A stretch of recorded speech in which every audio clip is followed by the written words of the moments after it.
सोलापूरचा ओंकार जाधव याने 15 ऑगस्ट रोजी आफ्रिकेतील सर्वोच्च शिखर माउंट किलीमांजारो सर करून तिरंगा फडकवत स्वातंत्र्य दिन साजरा केला.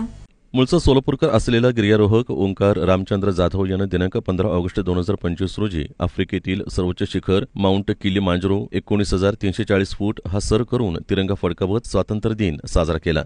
ओंकारनं याआधी Mount Everest base camp trek तसंच हिमालयातले व सह्याद्रीतले साहसी ट्रेक पूर्ण केले आहेत. लहानपणापासून वडिलांकडून ट्रेकिंगचे धडे घेत त्यानं त्यांच्या मार्गदर्शनाखाली वयाच्या 6व्या वर्षी रायगड किल्ला चढून फत्ते केला होता.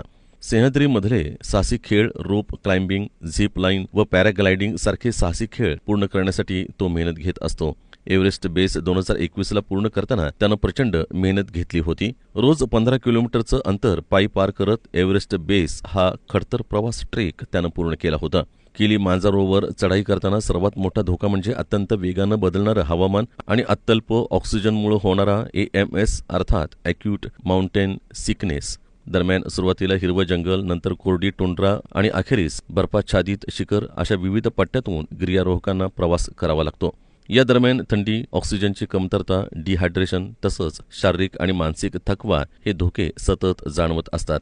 अनुभव नसल्यास किंवा चुकीच्या गतीनं चढाई केल्यास उंचीशी जुळून घेणं अवघड ठरतं. त्यामुळेच योग्य ॲक्लिमटायझेशन, मार्गदर्शन व शिस्तबद्ध नियोजन केल्याशिवाय किलीमांजारोवर चढाई करणं धोकादायक ठरू शकतं. ओंकारनं हे शिखर सर करून सोलापूरच्या शिरपेचात मानाचा तुरा रोवला आहे. दरम्यान हे यश साजरं करताना अक्षय्या मॅडम आणि आनंद सर यांनी खूप मदत केली. 360 एक्सप्लोरर जीवनाला दिशा दिली असंही त्यांनी बोलताना सांगितलं.